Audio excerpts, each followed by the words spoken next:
I'm Connor Old, and welcome back to the 7th season of Old's Oscar Countdown. We are back, coming to you for another few months here from October all the way until March, trying to figure out what's going to win Best Picture and all the other categories at the 2023 Oscars.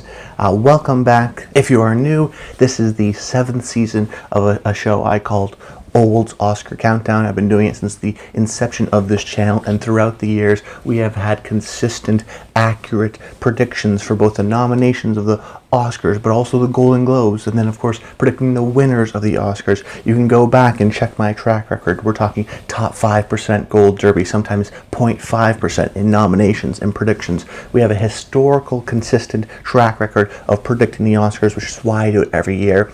But ultimately, the purpose of the show is to help you make your predictions. I'm going to give my thoughts, but more importantly, I'm going to assess the Oscar race. And essentially, every week I pick a different category and discuss what I think is going to get nominated in that category. Now, it does sort of evolve and change. I'm going to be doing, Critics' Choice reactions and nomination predictions and ultimate predictions and Golden Globe nominations, reactions, and things like that. So it's not just the Oscars, it's really awards season as a whole, but this is the sort of one-stop shop that I want you to know, to have all the information possible to make your best decisions, to ultimately help you have a great job at your predictions. That's why I'm here, because I love doing it. That's why I've been doing it here now for 7 years. Consistent results. We've grown a lot as a channel. I appreciate all the support, but we are back at the sort of flagship series of this channel, and I'm so excited to get it started, because this year is going to be a super fun year. I feel like after the sort of 2020 dip, that was sort of the lowest point of the Oscars in my opinion. Last year we had a good sort of rally back, but now we have big movies. We're going to get potentially Avatar and Top Gun,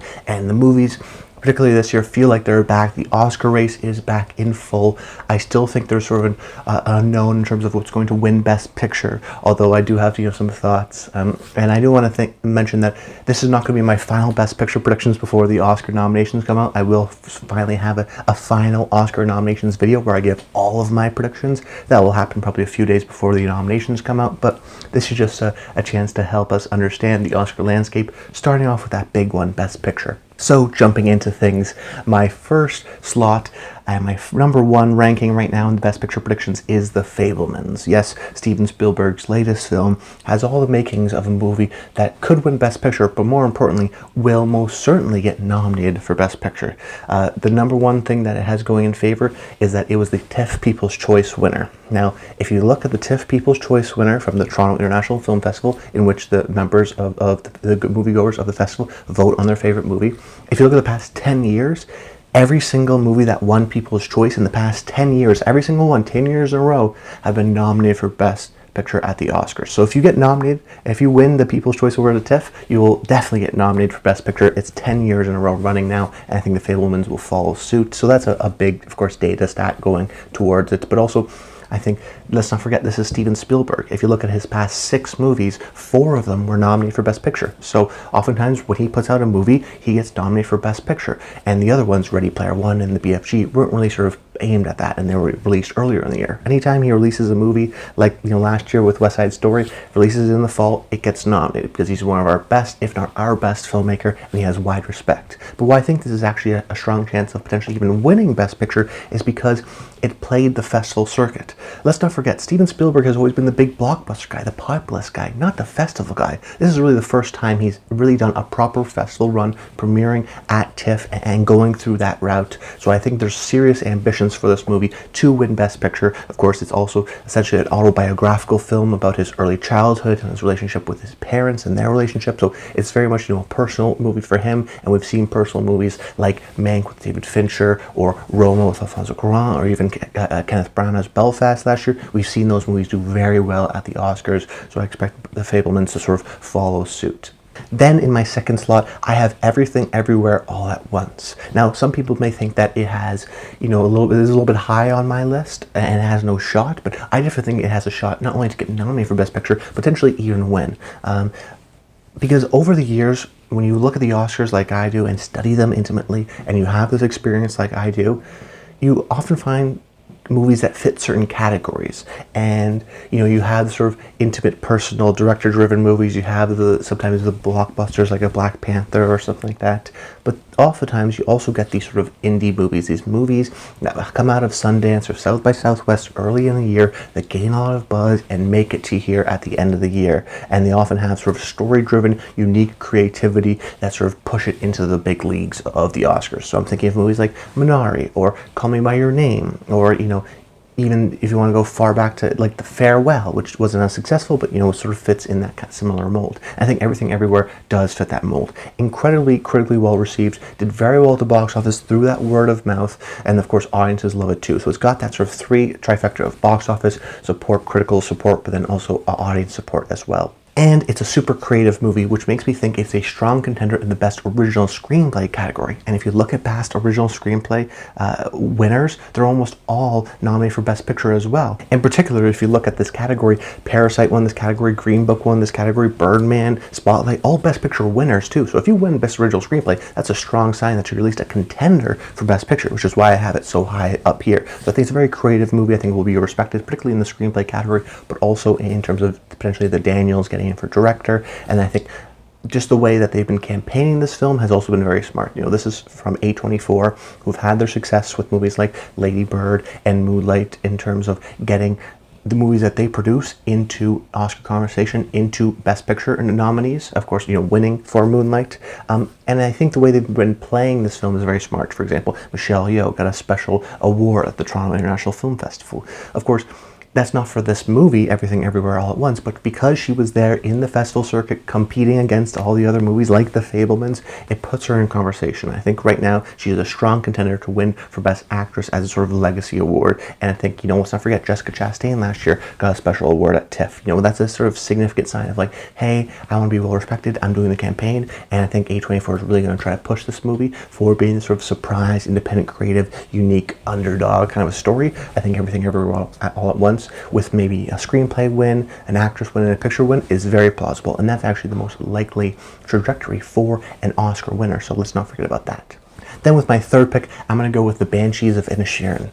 The last film from Martin McDonagh, Three Billboards Outside Ebbing, Missouri, won multiple Oscars and almost won Best Picture, in my opinion. He's a very well-respected director. This is his sort of follow-up, returning back to Ireland, and out of its sort of reception in Venice, there was massive reviews. One of the most well-reviewed movies, probably the winner, aside with The Fabelmans, out of the festival circuit.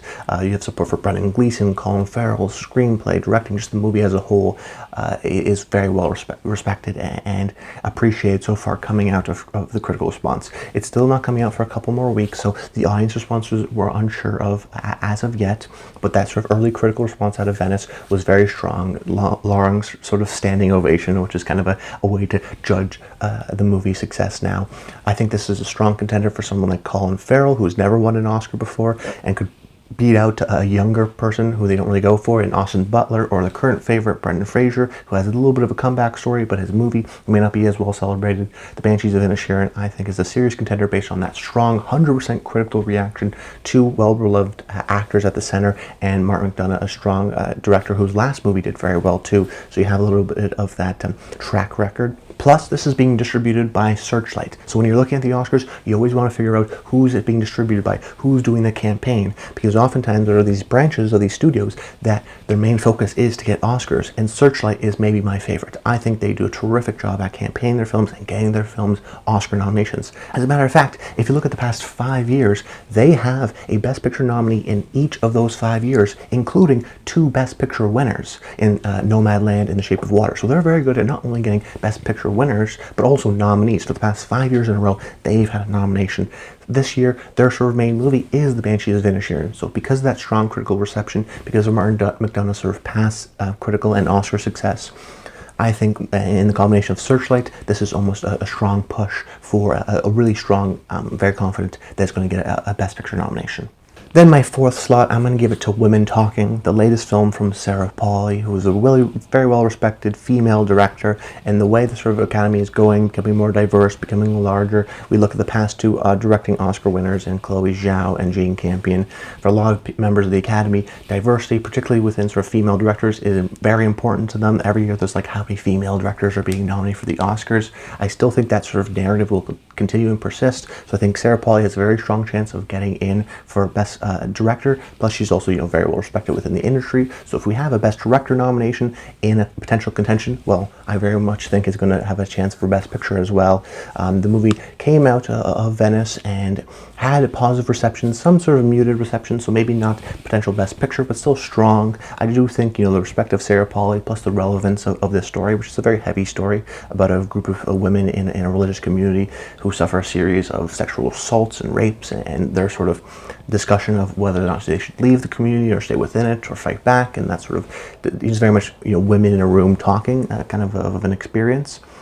And, some people were sort of maybe hesitant of having that conversation, but I do think within Hollywood, it will be sort of a very prevalent in post-Me Too Hollywood, very prevalent and relevant and resonant topic within members of the Academy. That I think they'll respond to that. And most of the time, when you look at films that do well at the Oscars, what are they? Particularly actor-driven movies, because when you look at the Oscars, the largest branch is the actors. The actors take up the most amount of people within the Academy. Therefore, they like movies that emphasize the acting profession and the writing. And this is very much so. It's a bunch of amazing actors in a group. I could see, potential nominations for Claire Foy or Jessie Buckley or Ben Whishaw doing incredible performances in this film. And that sort of script-based, actor-driven, strong performance movies almost always do well at the Oscars. Plus, you have the sort of respect of Sarah Polley as a filmmaker and the added element of that sort of sexual assault element being sort of very prevalent in Hollywood today in terms of a topic of interest. So I think this movie will be strong and will be a strong sort of top 5-ish contender. Then in my fifth slot, I'm going to go with Babylon, which is the latest film from Damien Chazelle. It wasn't too long ago that La La Land had the most Oscar nominations of all time, and he won for Best Director, and Whiplash was nominated for Best Picture. So, two of his last 3 films were nominated for Best Picture, so I think that's a strong sign for this film. And when you're looking at potential Oscar nominations, you have to look at the way studios respond to this and their actions. In the same way I looked at Banshees of Inisherin, Searchlight does very well. You look at Searchlight's catalog, Banshees is its main film, I think it's going to do well. Similarly here, I look at Paramount's slate, and I saw that Babylon was actually supposed to be released last year in 2021. They decided to push it and release it a full year to December 2022. Well, why did they do that? Clearly they think this is an awards film. Clearly they've seen it, even though no one else has it. They've seen it, they believe in it as a strong awards contender, and are going to push it as such. So much so that they decided not to release it, in March of 2022, right? Or push it a few months because it wasn't ready. No, they pushed it because they want it to be an awards contender. So that's a strong sign that I think this movie will do very well.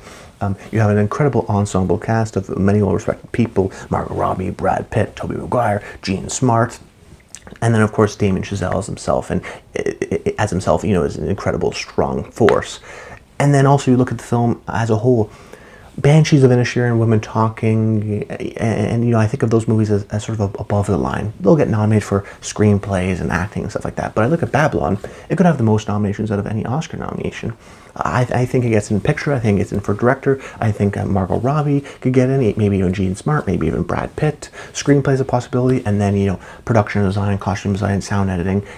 Those films, particularly Damien Chazelle's films, have done very well, particularly in the below-the-line categories, so I wouldn't see why this is all that different. Now, some people may be concerned about it because it's a very extreme movie, and the people that have read the screenplay have said, it's a Hollywood movie, which, Hollywood, of course, likes, but it's very much an extreme, sexual, almost damning kind of a film. But I actually think that's a positive for the movie. I think the Academy's even going to like that even more because it's a little bit more honest, it's a little bit more true, it's a different sort of lens on the Hollywood story. It's not just a traditional one, it's a little bit different, it's got a unique kind of a take, so I thought that was fascinating. But the one thing that sort of is why this movie, that I think has Best Picture chances, why it's sort of in the sort of fifth slot here, is just because Brad Pitt has right now a sort of very public assault allegation from Angelina Jolie, and they're in the courts about that. So that could sort of tarnish the movie because Brad Pitt is not, only a producer of the film, but he's actually in the film as well.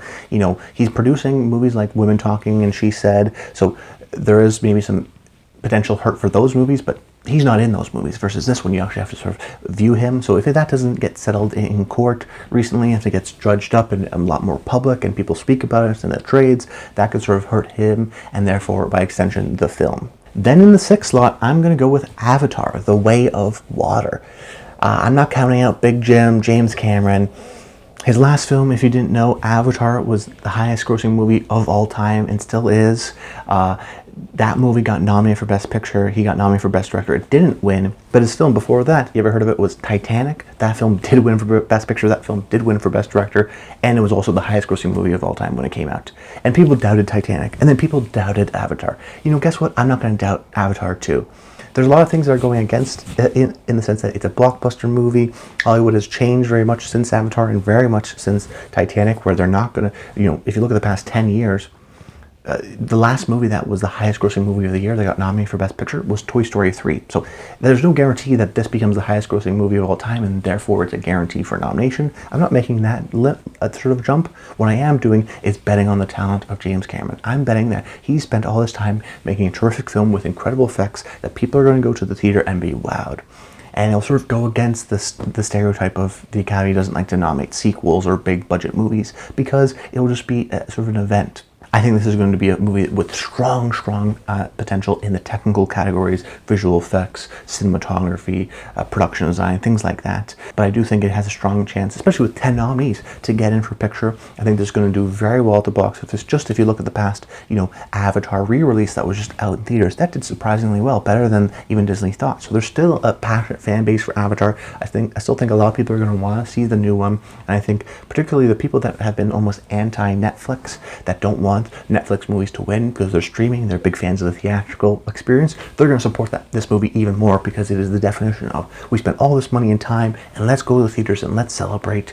Avatar, James Cameron, he's back. He's had an incredible track record for his past movies. I think it's going to happen again. So that's sort of the big thinking there. I think Avatar, The Way of Water is being underestimated right now, and I do think it gets into that top 10. Then in my 7th slot, I have Tar, the latest film from Todd Field. Now, I actually did an episode on Todd Field in the bedroom for Forgotten Oscar Films category, and I think a lot of people may not be super aware of Todd Field as a director, but he's a very well-respected director because he hasn't made a film since 2006. But when his films do come out, they're very well respected. Of course, his directorial debut, In the Bedroom, was nominated for Best Picture, which is why I covered it on that series, Forgotten Oscar Films. And that movie got multiple acting nominations, screenplay, picture. And then if you look at his next film, Little Children, that got screenplay and multiple acting nominations. Then Tar comes out, premieres at Venice to rapturous reviews. Cate Blanchett wins for Best Lead Actress at Venice, so strong sign for her to not only get nominated for Best Lead Actress, potentially win. Then you look at the best, so if that's the case, Cate Blanchett right now is the quote-unquote potential winner for Best Lead Actress. Let's say she does win. Well, if you look at the past 10 years of Best Lead Actress winners, 6 out of those 10 winners had their movie nominated for Best Picture. So if you have a strong, lead actress performance, there's a good chance it will also get nominated for Best Picture. So I do want to mention that. And I think Todd Field, coming back after all this time, will be well-respected enough to get that sort of director nomination, get a screenplay, get the acting, and sort of be very much above the line. But it has a strong reception out of Venice. It was that and sort of Banshees of Inisherin as the big sort of contenders. It does seem like a movie that's a little bit more artistic and art house centric, but the Academy has been sort of more adhering to those tastes in past years. If they can nominate a film like Roma, or even something like The Power of the Dog, I do think Tar will be enough, and it's not weird enough to get a nomination, but it is sort of more of that art house kind of a style, which is why it's maybe a little bit further down, and because I don't think it's going to get a lot of technical nominations. Then in my 8th slot, I have She Said, which last year was the sort of pre-anointed Best Picture potential contender, and it's just, sort of being seen now from the New York Film Festival, and the reactions that are there have been positive, but not sort of maybe overwhelming. The film does maybe is not the chance of a Best Picture contender, but I still think will be a strong contender because, like I mentioned before, most films that get nominated for Best Picture have either a screenplay or an acting award. Like, that's a sort of a traditional path, that the sort of above the line is much more well respected than, say, below the line. So a movie like Blade Runner 2049 will get all these technical nominations, but won't get in for picture. Whereas a movie like The Post will get nominated for Best Lead Actress and then Picture. You know, there's very much likely to have that sort of a relationship versus a bunch of technical awards and then a Best Picture nominee. Plus, we see like there's a lot of buzz right now for Carey Mulligan and her sort of great performance in that and how she sort of approaches the character. So there could be a strong chance for her, even for lead actress or supporting actress. Not exactly sure where they're going to campaign that as of now. But the reason why this was pre-anointed was because of the topic of the film. This is about the investigative report that took down Harvey Weinstein and that sort of general Me Too movement. Now, is it too soon to resonate with Academy members? Maybe, or maybe it will just be generally appreciated because they're patting themselves on the back. The way I look at it is there's two options, and they look bad, and the Academy looks bad in either option. Either they don't nominate, she said, and then all the articles go, oh, they didn't nominate this film, what a shame, they're ashamed of their past, they're ashamed of the story. Or the other option happens, which is, hey, they award the film, they give it a Best Picture nominee, and then everyone says, oh, they pat themselves on the back, they're just trying to reward themselves. It's a lose-lose scenario for the Academy, which is why I think they're going to go for the sign that, regardless almost of the quality of the film, which does seem like it's a strong, thrilling, entertaining kind of a film, maybe not amazing Best Picture winner, but still strong. What I do think is that they're going to nominate the film for Best Picture just as a sign of support for the Me Too movement and their changes to Hollywood and their mistakes that they made as a past, and a sign of just general sort of recognition of that. Like I said, regardless of the quality of the film, I do sort of see maybe a Carey Mulligan nomination, a screenplay nomination for Best Adapted Screenplay, and the Best Picture nomination, and that's kind of it in the sort of bottom slot. But because of the content of the film, and because it's been such a kind of a hyped up, buzzed about movie even before it has come out, I still think She Said will be a strong contender here and ultimately a Best Picture nominee. Then the biggest movie of the year is in my 9th slot, Top Gun Maverick. A huge success. No one expected that. Really showed that, like, hey, movie theaters are back. People are back. Tom Cruise has saved cinema. Connor, this is a movie that has critical reception, commercial reception, audiences love it. Why isn't it higher in your predictions? Well, let's pump the brakes a little bit on Top Gun Maverick. Right now, I'm not totally convinced that Tom Cruise will get nominated for Best Lead Actor, and that kind of concerns me because so much of the strength of the movie is Tom Cruise. So let's look at just the facts of why it's a little bit lower down on the list. First of all, it's because blockbusters very rarely get nominated. I looked at the past 10 years of films, and I looked at, excluding 2020, because that didn't really count, and I looked at films that were sort of blockbusters, that I consider blockbusters, that got nominated. And I saw an average of 1.3 blockbusters get nominated every single year. So right now I have Avatar: The Way of Water. I think this is going to be a year of more blockbusters. There's a potential for Elvis or The Woman King or Black Panther. But ultimately I went with Top Gun Maverick. I went with Avatar because of the James Cameron factor, but Top Gun Maverick here as well. So the question is, the matter of fact is the Academy doesn't always nominate blockbusters, particularly blockbusters that were released earlier in the year, a big summer blockbuster like Top Gun Maverick. It's much more rare. They're much more likely to do a fall blockbuster like a Dune, just because fall movies are a little bit more top of mind, and that's when a lot of the good movies are released, for awards considerations. So it's the tough path for Top Gun in and of itself because of when it was released and the type of movie that it is. And then the second thing is that it stars Tom Cruise, and there's I think a lot of people have sort of forgiven Tom for some of the craziness that he did and the Scientology stuff, but the matter of the fact is he's still an active part of that religion, and it's a controversial religion, and a lot of people in Hollywood just straight up do not like that. And he's very much, you think of Tom Cruise as a Hollywood guy, but he's not in that sort of inner circle. He doesn't campaign. I don't think he will be campaigning for this next film because he's going to be shooting Mission Impossible right now, so it's going to be hard for him to campaign and be on the streets. He's almost so high up and so sort of on his own pedestal that he's not necessarily almost relatable in the sense that, like a guy who's able to shake hands and go to a lot of parties. He's almost on another level in that sense. And I think there's still some general still lingering weirdness and uncomfortability because of his sort of strangeness as a person and that sort of connection with Scientology. But that being said, I'm still predicting it to get nominated for Best Picture. I think it's going to be a strong movie that definitely gets a PGA nomination, maybe even a win. I think it's just general success of it being a sort of real old school blockbuster movie that is going to be beloved by the audiences. And because the Academy has gotten so big over these past few years, that it's really expanded, I do think it's going to be a film that, and the Academy has now more populist tastes. So I do think the Academy will appreciate the sort of populist element of Top Gun, want to nominate a big sort of blockbuster. It's going to get, I think, a lot of technical support too. May not get Tom Cruise, but I think it'll get some technical support, maybe even a screenplay nomination, and then ultimately get in for Best Picture.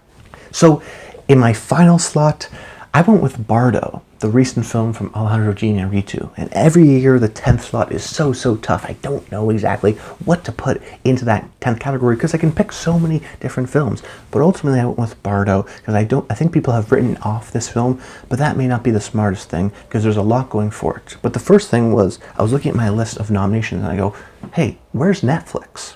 Ever since Netflix has been in the game and really started to do campaignings in 2018, they've had multiple nominations every single year. 2018, they had Roma, which was their only year of a single Best Picture nomination. 2019, they had The Irishman and they had Marriage Story. 2020, they had Trial of Chicago 7 and Mank. 2021, last year, they had The Power of the Dog and Don't Look Up. Every year, Netflix films have multiple movies in the Best Picture conversation get nominated for Best Picture. So what is it this year? It could be Glass Onion, the Knives Out movie. It could be White Noise, Noah Baumbach's latest film. But I think it's going to be Bardo because you have the Netflix factor, so I'm betting on that Netflix is going to get into that 10th slot because of their strength in campaigning and real desire for Best Picture. I do want to mention that Netflix has sort of decided to cut back on some of the content strategy, but they still have these films, so I do think they're going to try to make a sort of last-minute push before they start to scale back on some of their content. But that being said, so you have that Netflix factor, you have the director behind it, Alejandro Iñárritu, who was a 4-time Oscar winner, whose last film, The Revenant, was a long time ago. They even gave him an honorary Oscar a couple of years ago for a VR short that he did. So he's a very well-respected person within the Academy, and he's campaigning for this movie. The reason why it's so far down here is because Venice, when it premiered at Venice, did not do very well. A lot of critical backlash. It's got 50% on Rotten Tomatoes. It was not a strong film in the critical eyes. But I look at it, I go Netflix, I go Alejandro Iñárritu. They have a historical great track record. So there's a chance that, when we're talking about the Academy, people that like Alejandro may just want to nominate him anyways. And then of course the contents of the film is all about being an artist and sort of that artistic pursuit and passion and struggle. So I think that's going to resonate with the Academy members, a bunch of artists, a bunch of actors and writers and directors. So the contents of the film, the historical success of both Alejandro and Netflix is too big to ignore.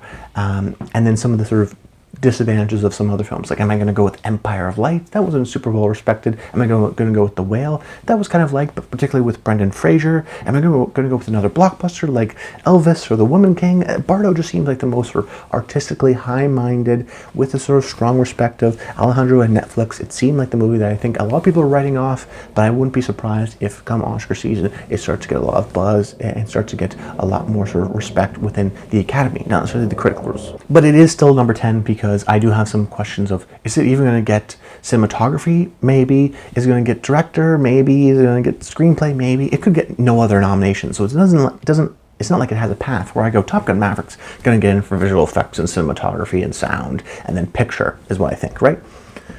Bardo, I don't know if it's going to get any other nominations, which is kind of strange and is why I'm a little bit hesitant towards that.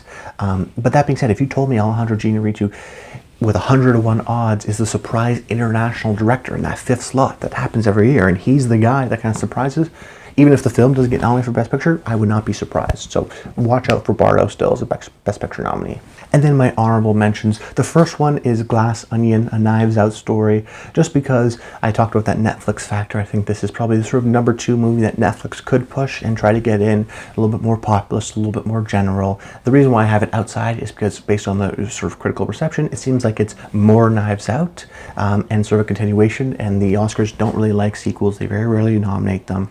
And when you think about Knives Out, the first one, it only got one Oscar nomination. Now, it got a PGA nomination, and I do believe it was close in terms of getting an Oscar nomination, but it only got the screenplay nomination. And Rian Johnson hasn't had success other than Knives Out in terms of any of his other films.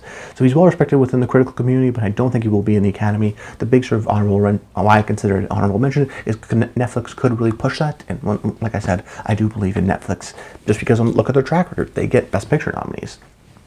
And then my other honorable mention here as a potential contender is Elvis. The negatives are that the film, it has, positive reaction, but maybe not glowing, kind of good, but not great reaction. It's a blockbuster. It came out in summer, so it's been a while. Baz Luhrmann hasn't been relevant at the Oscars in 20 plus years. So I think, the film has a strong performance from Austin Butler and could get maybe, costume design and production design, maybe a song. So it has a path in that sense. But I do think just because it was a summer blockbuster, those movies don't always get nominated. I'm probably predicting a Top Gun or a Avatar, or even a Black Panther before I'm predicting, an Elvis. But I do think because Austin Butler is a real contender in Best Lead Actor, and I do think it has some technical support, and because the Academy still is of an older generation, they may just appreciate Elvis and like what they did there. So I think it's well respected within the industry, and it could be sort of a surprise blockbuster, late-minute pick, PGA kind of a boost kind of a movie. But right now I still think it's on the outside because of the overall strength and review appreciation of the film. But that's about it, guys. I hope you enjoyed the video. Make sure you comment below. Let me know your Best Picture predictions. Stay tuned to next week, where I think I'm going to be doing Best Lead Actress or Best Lead Actor, and then it will go into Lead Actress, and then it'll go into Supporting, and then Directing and Screenplay, and then Critics' Choice and Golden Globes, and we're going to get right onto it, and it's going to be lots of fun. Sometimes it's going to be 2 videos a week. Most of the time it will only be 1 video a week. So subscribe to the channel so you never miss a video. But until next time, stay tuned.